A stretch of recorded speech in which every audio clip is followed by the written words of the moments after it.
Look at all that money, yeah, the money that they spent. Take another look and take some time for hemp.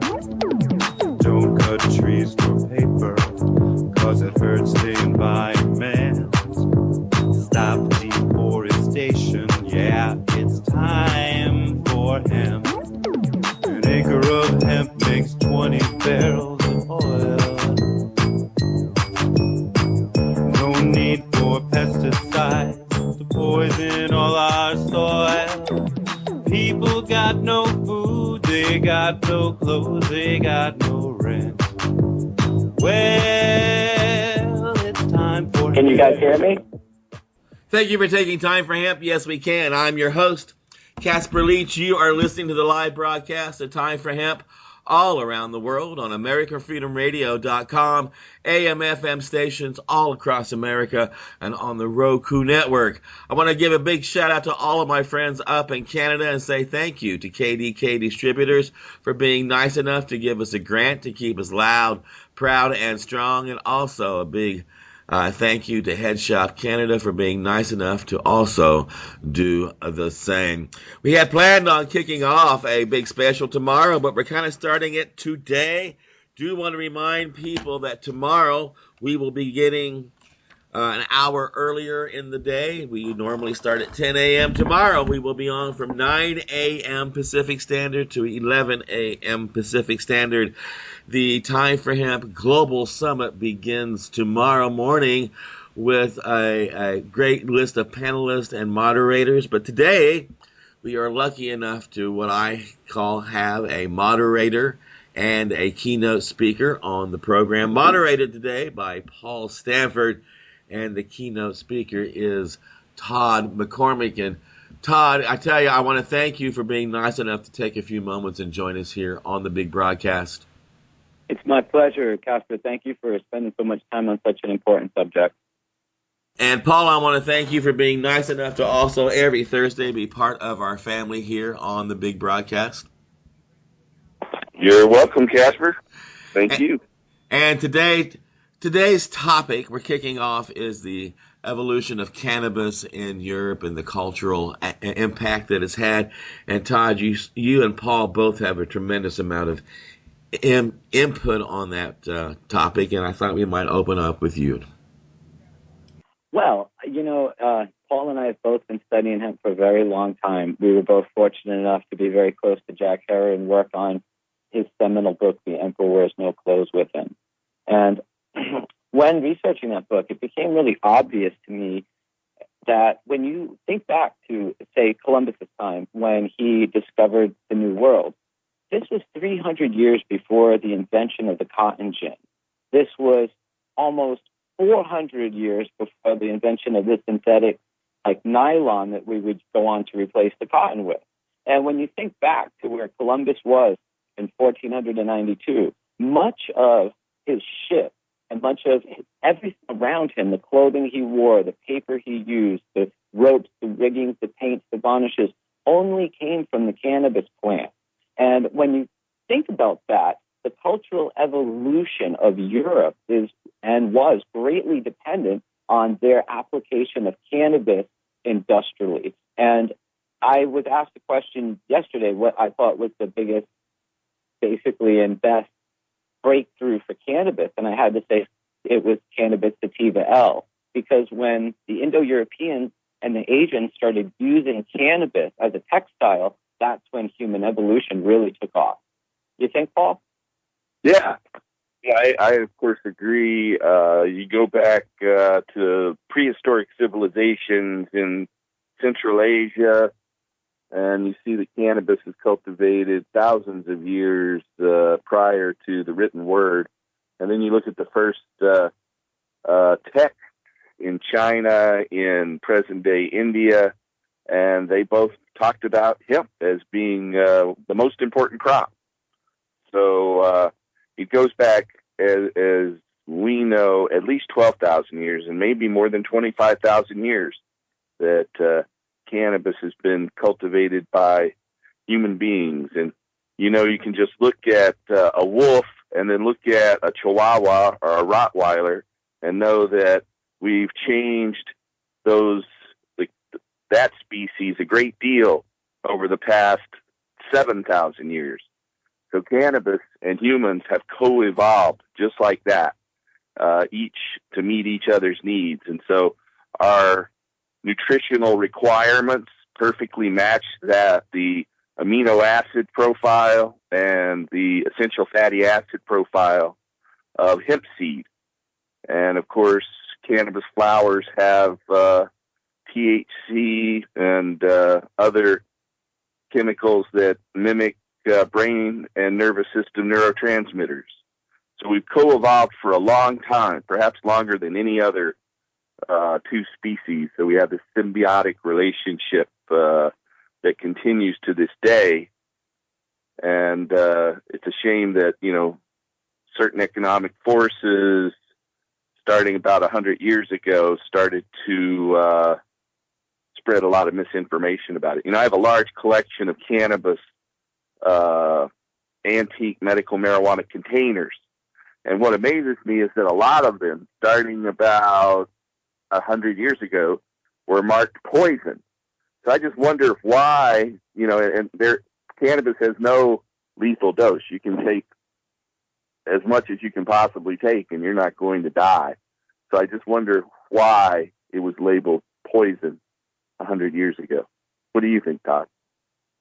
Well, I think that in the way that they use the term might be a little bit different from the way we use the term now, whereas in a sense poison was more of a toxin, and they would put it on things that were just anything that could hurt your skin, hurt your in any way.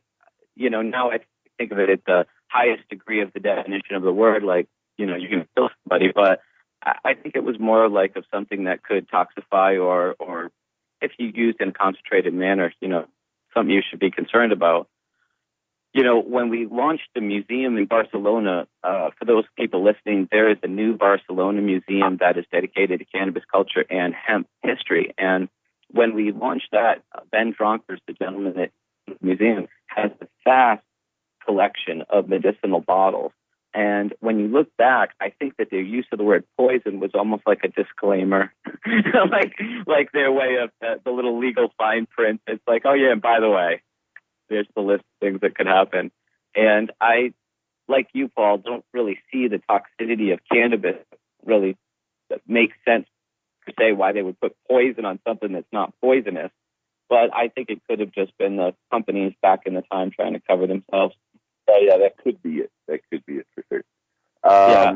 It's interesting in the news today. There's the news literally today is that hemp is used in over 25,000 products now, including the new BMW, the electric BMW that is getting all the news today and yesterday, has hemp in it, as does actually all the BMWs, Jaguars, Mercedes, even the Bugatti has hemp in it grown in northern Holland by the same gentleman, Ben Dronkers, that owns the hemp and marijuana museums located in both Barcelona and Amsterdam. And it's pretty amazing how he has been able to get hemp back into the commodities around him in Europe, because when the companies are looking for environmental alternatives to some of the products that they're already consuming, they are compelled under European environmental law to use products like hemp. And it's great to see these companies starting to embrace it. So now all of the more expensive lines of Mercedes and BMW, the 7 Series, the 5 Series, all the S Series, SLs have hemp in them. And it's an amazing what when you look at it, 20 years ago, none of those companies were using hemp. And I've been pressuring Ben to say, this is what has to happen in North America, because the farmers in America are being ripped off. 100 years ago, special interests came in after World War II and reorganized the way that the government did business. Everybody listening should take the time to watch a wonderful documentary called Why We Fight, because after World War II, the armament division of the military-industrial complex went crazy and basically took over our government. They waged wars all over the world, and they reorganized the way we were allowed as consumers to basically live. Because farmers, when you think about this, who had for generations since the basically the moving of westward from the people that came here originally. As we went west, we planted hemp. All of our covered wagons were made out of canvas. When you have canvas, it was from cannabis, so all of this wild hemp growing in places like Nebraska is from the settlers.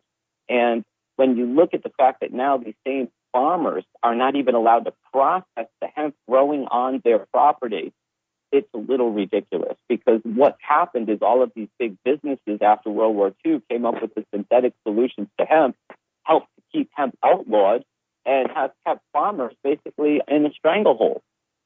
And I often say that, you know, marijuana prohibition is really about fuel, fiber, money, power, and the continued centralization of economic and political control.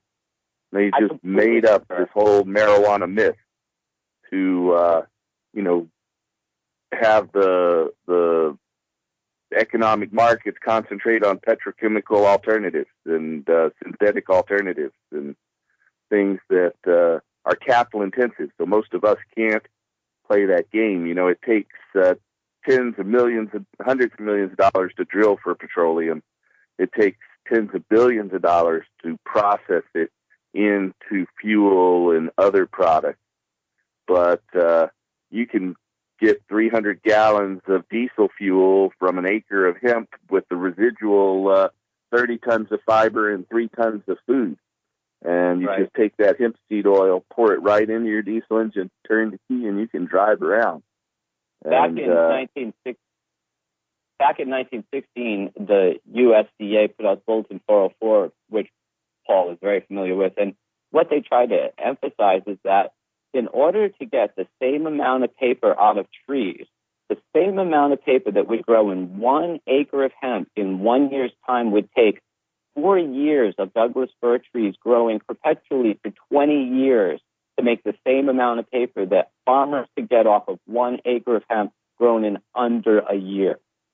And this is when you start looking at the economic viability of hemp, you can see why I say, and Paul says, that in a sense, farmers are being ripped off right now. I mean, I love Willie Nelson. He's been a big advocate for the cause. But those guys can have as many farm aids as they want. But until they realize that it's about hemp, that those farms were built on hemp, and they weren't built on, you know, cotton. I mean, cotton didn't come along for 300 years after we started settling this country. There wasn't a patent on a cotton gin until the 1790s. Yet slavery started in 1619 in Jamestown, Virginia, along with the passing of laws that said that farmers had to grow at least 10% of their land as hemp. Because what a lot of your listeners might not realize is that when Columbus arrived in this country, what he found was tobacco. What he expected to find and couldn't find was growing all over Europe and was cannabis hemp. And without it, he couldn't mend his sails, he couldn't mend his ropes, he couldn't repaint his boat, he couldn't get home. So sailors back 300-400 years ago had to set sail with barrels full of hemp seeds, because if they happened to crash somewhere that didn't have hemp, that was their main ingredient. That was their source material that they would be able to grow, be able to process, and fix their ships with. Without it, they were shipped out of luck, is basically what they were. And when these people landed in North America, what they immediately started doing was trying to plant hemp so that they could get independent of Europe. Because without hemp, we had to take all of our drug money, which was our tobacco money. We had to buy all of our blankets and our beddings and our everything cloth, everything paper, all of the ship sails, all of the ropes. We had to buy it back from Europe, which kept our country broke. So why our forefathers demanded that we grow hemp is so that we could keep that economy here. So we need it now in the 21st century as much as we needed it back in the 14, 15, 1600s.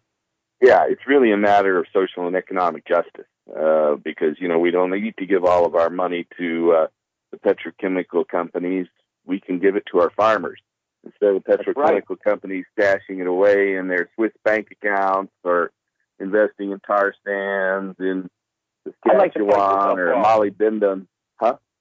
I would like to point this out. Anybody can go online and look at photographs of Dubai 20 years ago. It was a desert, okay?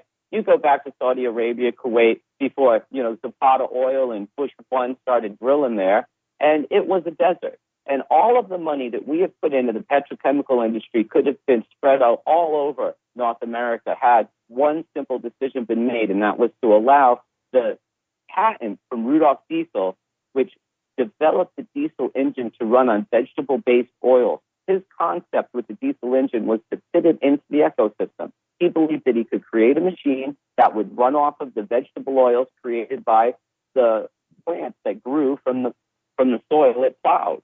So it fit right in. But when we started fueling our machines with these dead dinosaurs, the Saudis got rich, the Saudi Arabia got rich, Dubai grew like a weed, but our farmers went broke.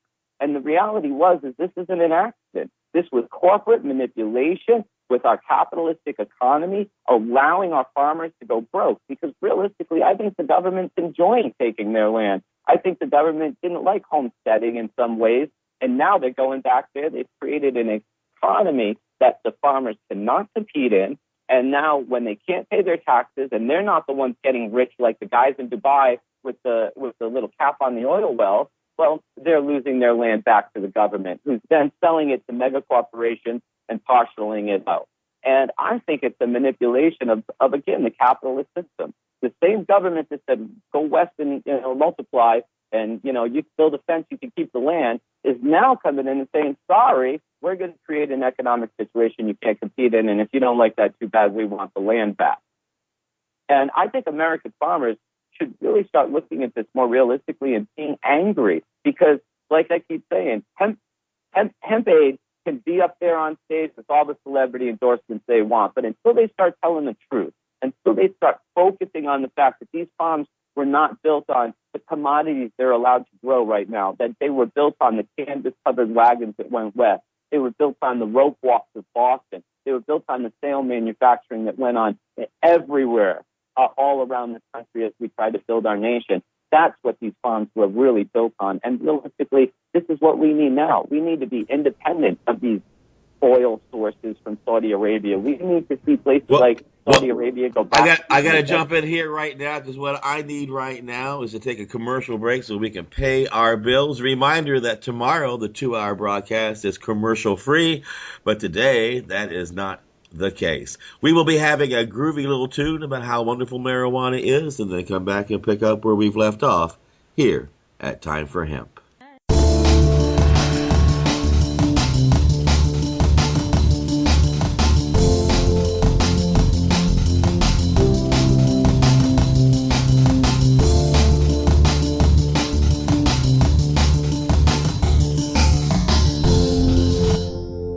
Listening to the Time for Hemp Global Broadcasting Network.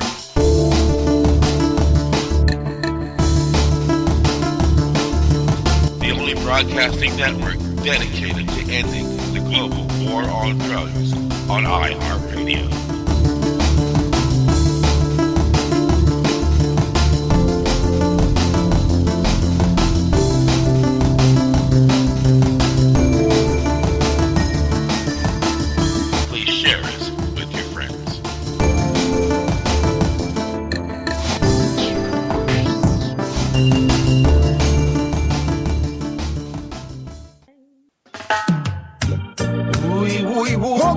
Stop by. Half of me I grade love get high. I stand myself. Woke up this morning, it and over, because from last night, me under me water. Say what now? It got me feeling like the room was spinning around. If I was smoking the real thing, I would have been safe and sound. What do I need now? Good Cali weed. What do I need now, y'all? Give me the tree. Weed is nice. That's why me have to light up my chalice pipe. Weed is nice. So come on, blaze it a day and blaze it a night.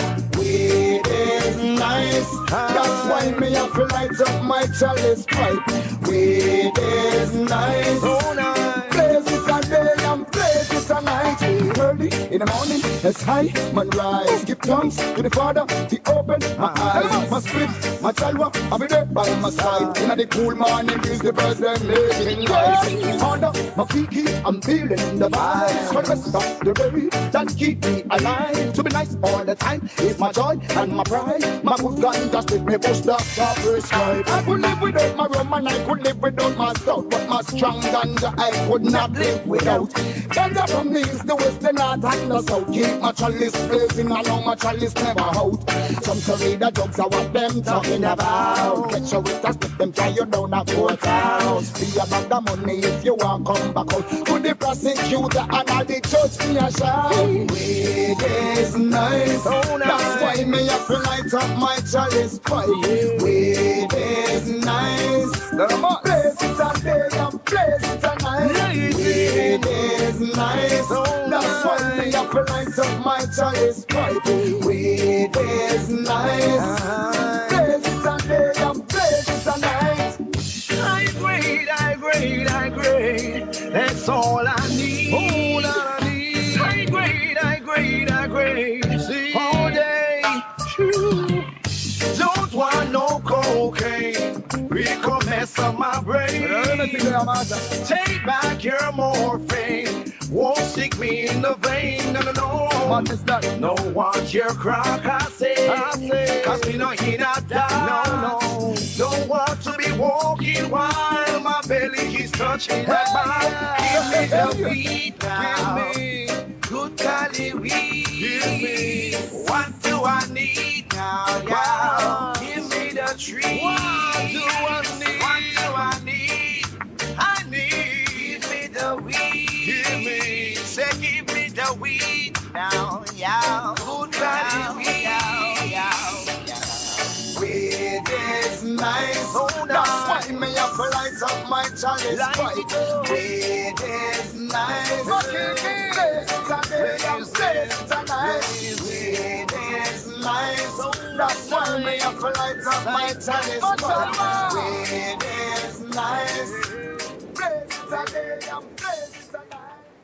Yes, weed is nice, but so is industrial hemp, something that our farmers need to have in order for our survival for the future as a human race and for our economies to continue. It is the first day of August. We've had an exciting week, to say the least, in hemp history.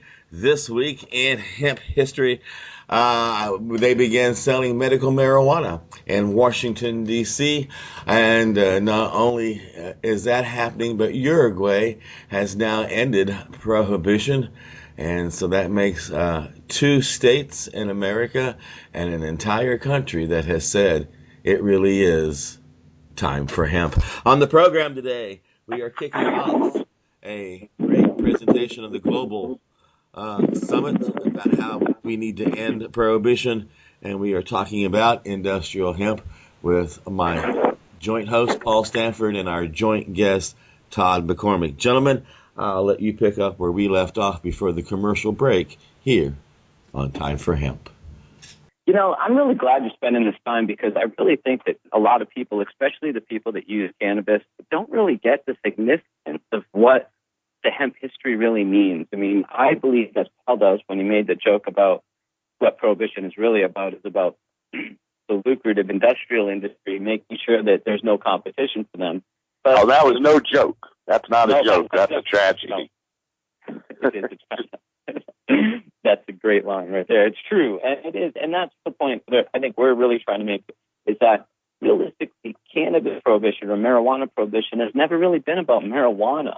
I really think that it was more just a racial trigger, a racial lever they could use to take it away from people that would never have allowed them to prohibit hemp or cannabis.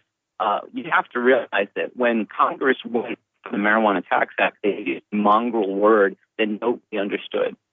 And anybody listening to this should really take a few minutes, if they're into the history, and go back and read the transcripts from the Ways and Means Committee before they actually, the House and Means Committee, House and Ways Committee, before they actually passed what ended up being the Marijuana Tax Act, because they took 4 days of testimony. And for 3 days, they listened to a bunch of farmers and paint manufacturers and people that did not know that marijuana was this old English word hemp or cannabis, because the government had specifically used the term, like I would say it like this. Back in the 30s, if I had walked up to anybody listening to this and said, hey, they're going to make a plant called Awesome illegal, you would have looked at me and said, I've never heard of a plant called Awesome or marijuana. And if you had went and looked it up in every pharmacopoeia, every written, or every encyclopedia up to that time, you would not find a plant called Awesome, as did none of the farmers find a plant called marijuana. And with that said, the government was able to then usher in legislation under the nose of so many people that didn't realize what it was. And the director, the legislative council of the American Medical Association, he went so far as to write Congress and berate them, saying that what you're doing is going to serve no good purpose whatsoever, and how far it may prove to deny people the benefits of a medicine that is yet foreseen is impossible to tell. And that was a very poignant remark, because it ended up becoming the truth, because the government prohibited what they didn't even understand at the time. When the government stepped up and prohibited what they were calling marijuana, they didn't even know what THC was. They thought that what got us high was something was called at the time the Adams 9 compound. And they didn't even know what THC was. They didn't know how safe it was. They didn't know how effective it was medicinally. They just basically listened to the social, the economic influence of these big companies and passed these laws that were not good for the people in society, but were great for big business. And marijuana laws have never been about protecting society from marijuana. Governments will let you drink till you have cirrhosis. They'll let you smoke cigarettes until you have black lung. They don't care about you. But what they care about is the economic feasibility of the people that put them in power and put them in office. And I don't think I'm surprised, or at least I feel like I'm not surprised with Obama. Anybody that raises over $500 million to become president owes a lot of favors to a lot of people. And I'm not surprised to see that he's cracking down on medical marijuana. And I'm not surprised to see that they're doing nothing to promote a sound and, there's no hope, there's no change. There's just more crony capitalism is what we're looking at. Well, of course, I completely agree with that. The song at the break was Weed is Nice, and, there's this false dichotomy that we have. We believe that hemp and marijuana are different plants. And the fact of the matter is, they are the same plant. They're cannabis sativa. And most of the strains that I grow in my Oregon licensed medical marijuana garden are mixes of indica and sativa varieties. But, what they've done is they've prohibited the plant, where they allow the low THC hemp up in Canada and Europe. While, I'm sure it's good for the car auto bodies, and we do get some nice hemp foods finally for the first time in several generations that are on the shelves at the health food store. What they've done is they've bred these plants that have virtually no THC, less than 0.3% THC. And the way they've done that is they have bred out the flowers. And by breeding out the flowers, they've bred out the THC, but also the seeds. And it's the seed that we really need. It's really about hemp seed oil and its competition with petrochemical alternatives. If we could get hemp seed oil in from high THC plants that have lots of flowers and big buds, then it'd be 20 times more productive than these low THC dwarf hemp plants that they allow in Canada and Europe. The whole dichotomy that they've convinced us of, that these are different plants, is false. They're really the same plant. Hemp, cannabis, marijuana, they all come from the same plant. And when we remove these artificial regulations that create this economic barrier to the full utilization of hemp fuel and fiber, then we'll see a complete reversal of this economic pyramid where the money will flow to the people instead of to a few people at the top. Well, I'd like to interject something. I had the great privilege of pre-reading a book that I urge everybody to go out and buy. It's called Cannabis Evolution and Ethnobotany by Robert C. Clark and Mark Merlin. Robert Clark brought you the two books, Marijuana Botany and Hashish. I have it on pre-order for several months. That is so cool. And it's an interesting thing, though. One of the main points they make, Mark and Rob makes in the book, which is going to shake up the marijuana world, is that nobody smokes sativa. I'll say it again. Nobody smokes sativa. What we're referring to when we call plant sativa is really equatorial drug varieties. When you think about cannabis history in the 50s and 60s, a lot of what we were smoking was coming in was from Vietnam, Thailand, Colombia, Acapulco Gold, Michoacan, Jamaican, Maui Wowie. All of this stuff we would now call sativa. None of it is. What it really is an equatorial drug variety. Because if you were to go to India, and if you look at the word indica on face value, it means of or like India.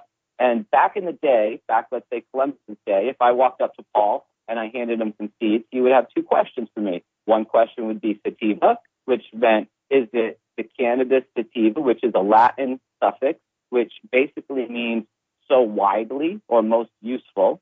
Or is it indica, he would ask me, because that means, is it of or like India? Because even back in the day, Columbus was trying to get to India because he wanted a quicker path to the spices. Cannabis was no question one of the highly most traded spices. And indica, grown near Goa, which is a very tropical southern tip of India, is very much indica. But it looks like and smokes like, it smells like what we call sativa, because what it really is a tropical southern variety of plants found in India that were cultivated and bred for drug variety. And now, as you get into northern India and places like the Himalayas, you get a dual-use plant. You get plants that, to this day, are turned into hashish, but then are also turned into the clothing and the fabrics and to some of the things that the necessities that are used by the locals in an industrial way. And the metaphor Paul was making earlier about Dobermans and Chihuahuas, I made years ago on Politically Incorrect, because I was being berated about marijuana use and hemp and medical, and I said, look, we all have seen dogs. Okay, we know what a dog is. Cannabis is like a dog. There's a big difference between a Great Dane and a Chihuahua, and still a dog. And this is what we're talking about when we're talking about cannabis hemp. There are so many different varieties of cannabis, actually, that do have low THC for sure. But there are other varieties that have higher THC and have still been used traditionally as a dual-use industrial and drug plant in the Hindu Kush Mountains, in places like Nepal and Malaya, all through India and such. And it's going to be, I think, hard for people that are used to the word sativa to get away from it. But literally what people meant when they said sativa in Europe was the Indo-European hemp variety. The question what sativa was is, can I turn it into rope? Can I turn it into paints and varnishes? Can I turn it into fabrics and paper and things I need every day? Or is it indica? Is it going to get me high? And everybody, I again urge anybody listening to go, pre-order like Paul did the book, Cannabis Evolution and Ethnobotany, because it's really a milestone in cannabis publishing, and I urge everybody to check it out.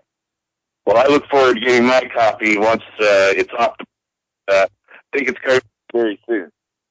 Yeah, look for some of my photos in it. I contributed to the book.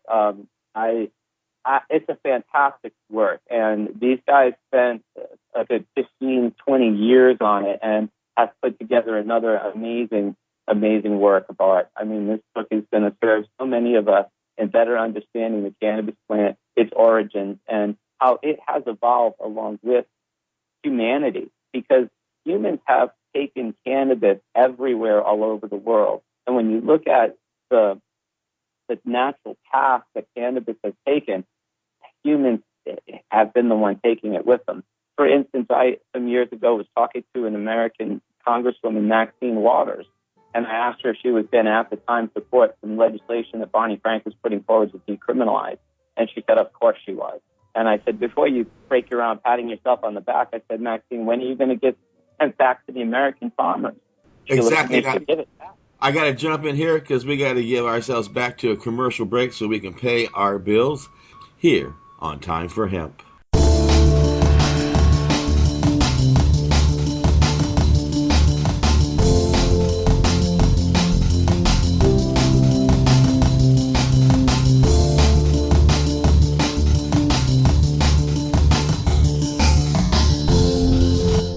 You are listening to the Time for Hemp Global Broadcasting Network.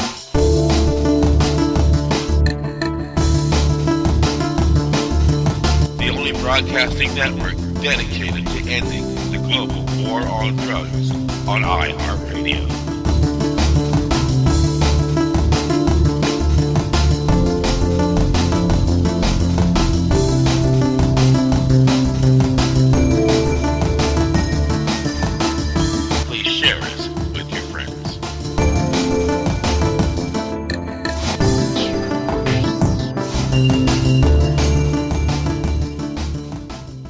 Ladies and gentlemen, The Tree of Life, sung by Human.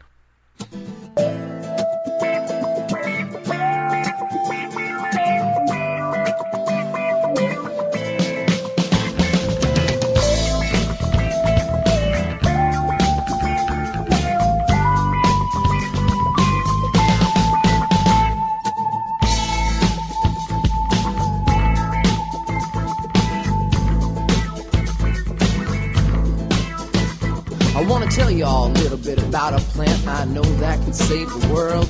It grows long and tall and has flowers that can make your mind swirl.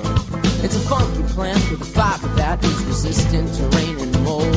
It's the strongest plant fiber known to man, the best rope you'll ever hold. Well, the pioneers covered up the wagon trains with a canvas made of hemp. And Washington and Jefferson grew it on their farms and said to make the most of it. First stars and stripes were sown on hemp, the first constitution too. This is around the world for food, fiber, oil, medicine, and fuel. And if we press its seeds, we won't have no need for any other oil. We can make paints and inks, or run our car, we'll go back next season. It'll fix the soil, the most nutritious seed we can put in our mouth with omega-6 and 3. We can feed the world with the tree of life and live sustainably. But if we cut down all the trees, we won't have nowhere to grow fields of hemp instead. We can make our paper, build a house from it. It's the God's plant growing wild and free, living the way that we ought to be. Gonna leave my children a better world than my ancestors left me. Whoa, whoa.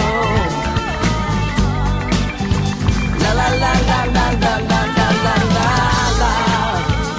Whoa, whoa.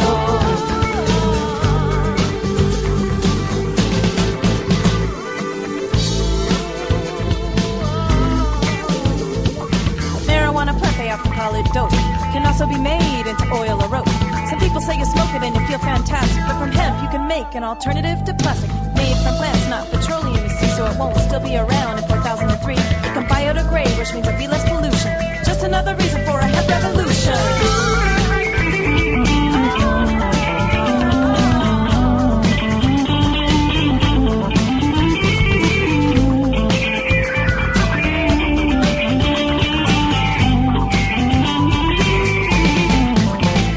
Well, the flowers of the female hemp plant make the best medicines on earth. Helps cancer and AIDS patients eat their food. Helps those with depression overcome the blues. Glaucoma, epilepsy, nausea, insomnia, stress, neurosis, psychosis, pain, PMS. All the studies have been done and all the doctors agree, but they can't make money off this plant, you see, because it's free. It grows from a seed, wild and free like we ought to be. You know the future is grown in our own backyards. If we cut down all the trees, we won't have nowhere to be. We'll grow fields of hemp instead. We can make our paper, build a house from it. It's the God's plan growing wild and free, living the way that we ought to be. Gonna leave my children a better world than my ancestors left me. Whoa, whoa. La la la la la la la la la la la. Whoa, whoa.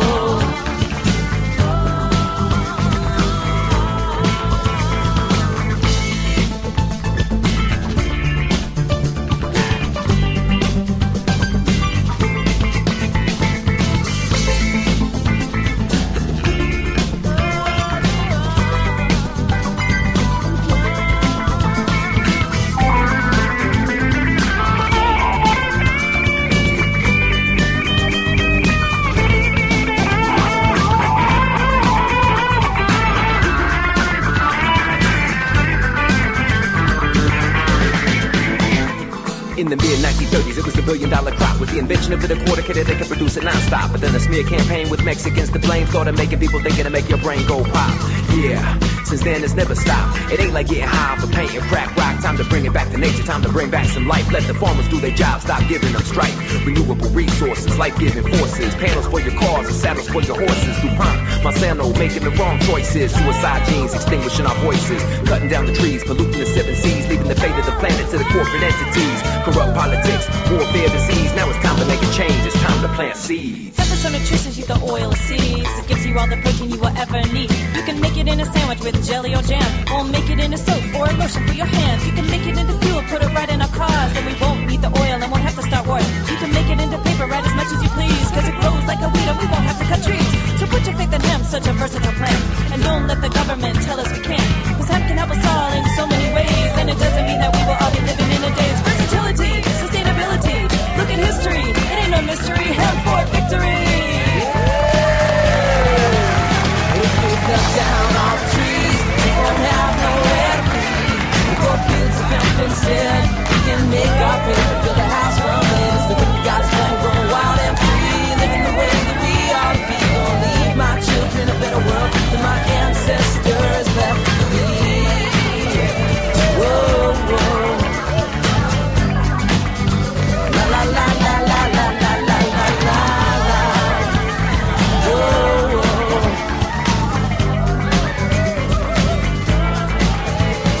So in this modern day and age, when we seem to lack spirituality, this one single plank can bring us back almost 10,000 years in history.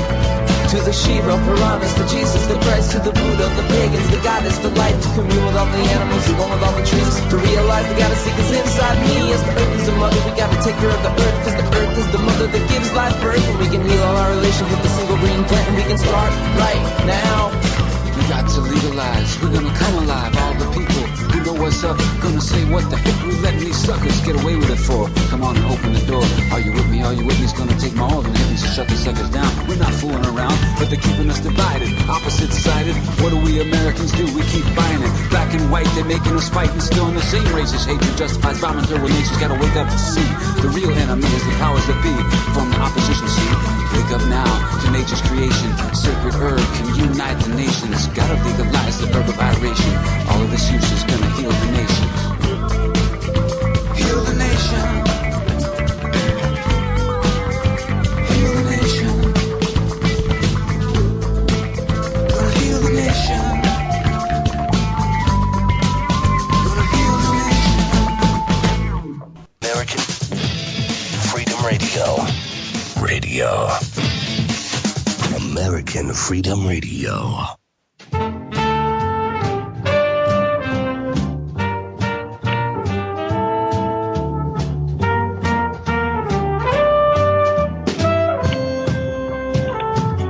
I'm kinda high, let me excuse myself. But it seems like it's just moments since we met. I'm kinda high, let me introduce myself. Yeah, baby, let me introduce myself. I am the host of this illustrious broadcast known as Time for Hemp. I am Casper Leach. You are listening to Time for Hemp live all around the world on AmericanFreedomRadio.com, AM, FM stations across America on the Roku network. We are kicking off the 2013 Global Summit, Time for Hemp Prohibition to End. We have waited too long to be invited to speak in front of the Congress, in front of the Senate, in front of the United Nations leaders, and present our message, the need to end hemp prohibition, the need to reintroduce industrial hemp back into the farm community, the need to allow medical marijuana to be given to people who are in desperate pain and are on death's door. What a horrible waste of resources it is to take tax dollars and to lock up humans as if they were cattle, as if they were nothing more than a little slave, make that human work for 40 cents an hour, and keep it there for 5 years because they had touched a plant. Seriously? This is stupid. This is insane. This makes no sense. None of it makes any sense. Seriously. If you look at it from the top down, other than chasing the dollars and making greedy people more rich, none of it makes sense. How do we allow it to occur? We need to find a way to make an end.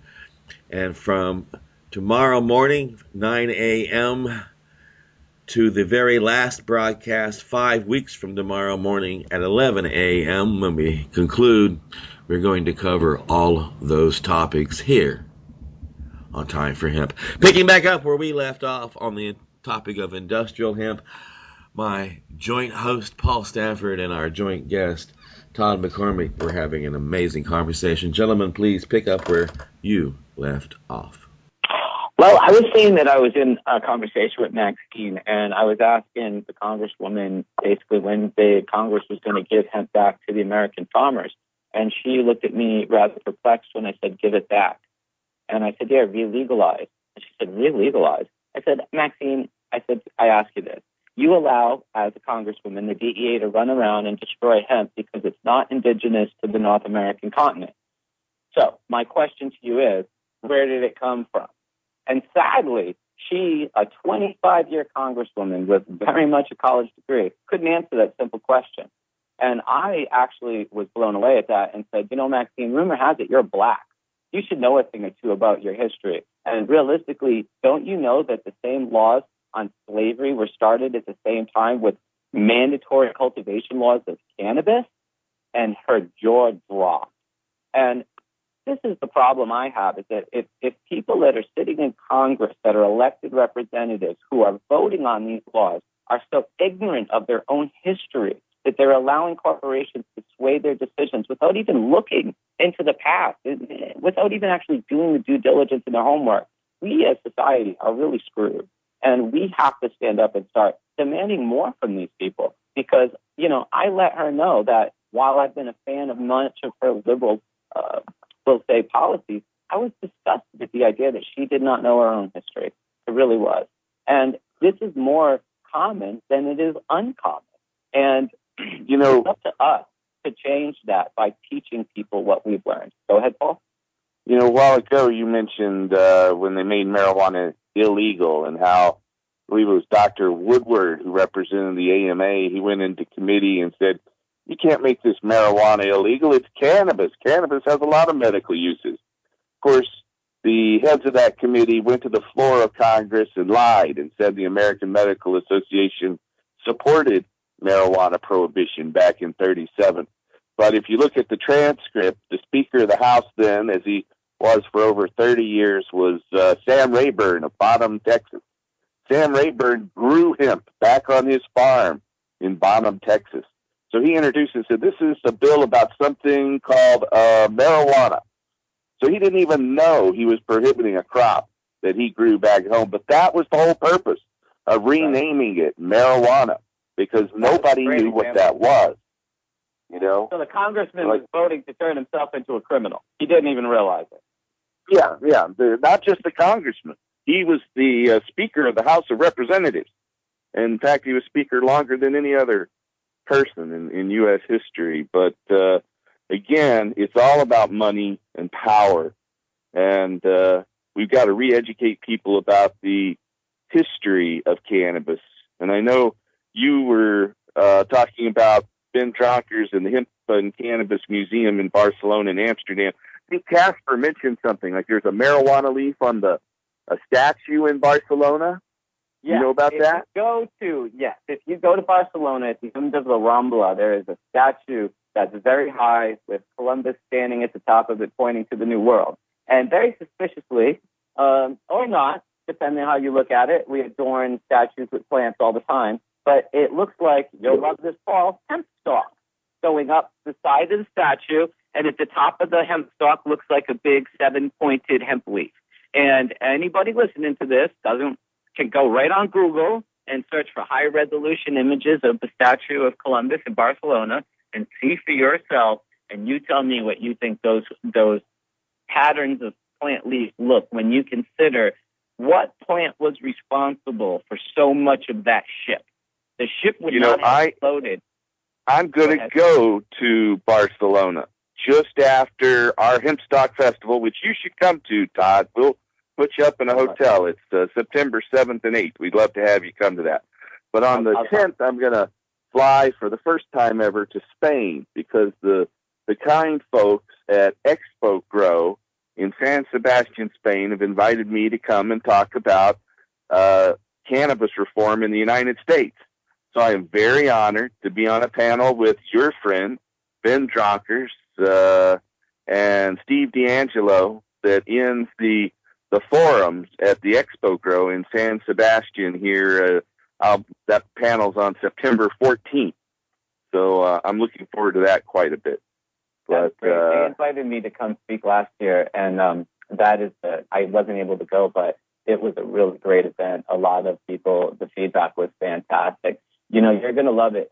People listening, Spain has really broken out into becoming the new Amsterdam of Europe. They have what are called smoking clubs, and it's kind of like a private club where if you're a member, you're allowed to do things within the confines of the club that are legal as a community.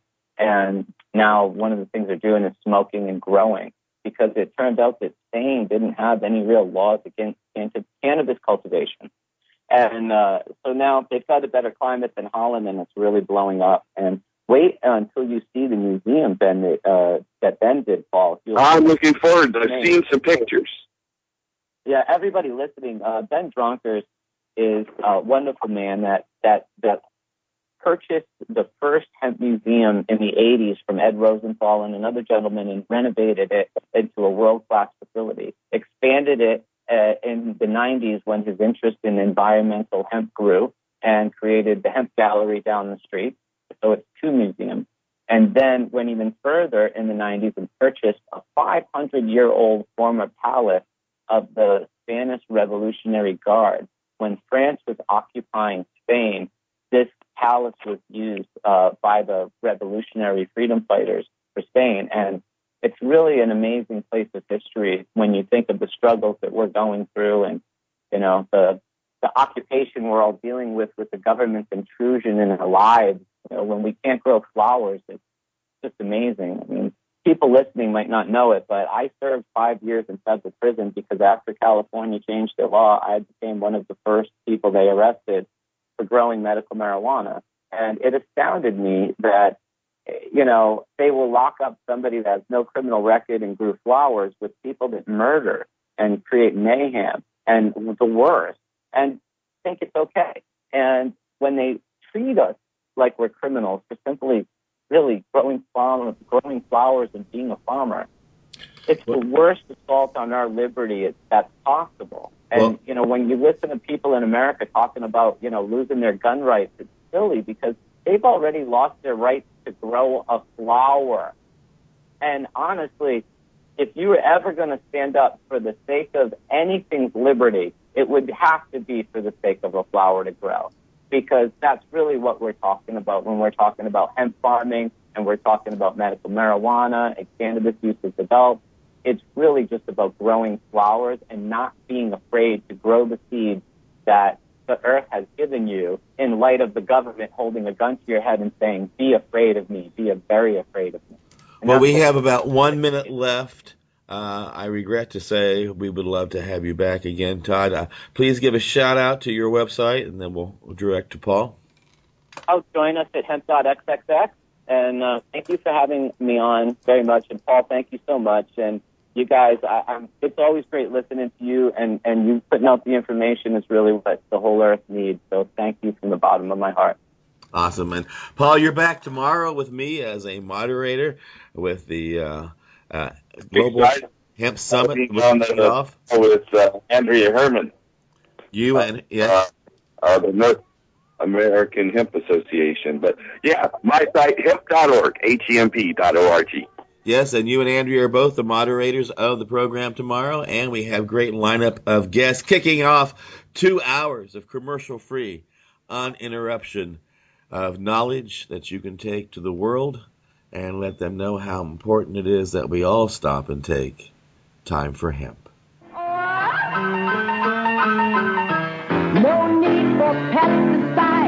poison.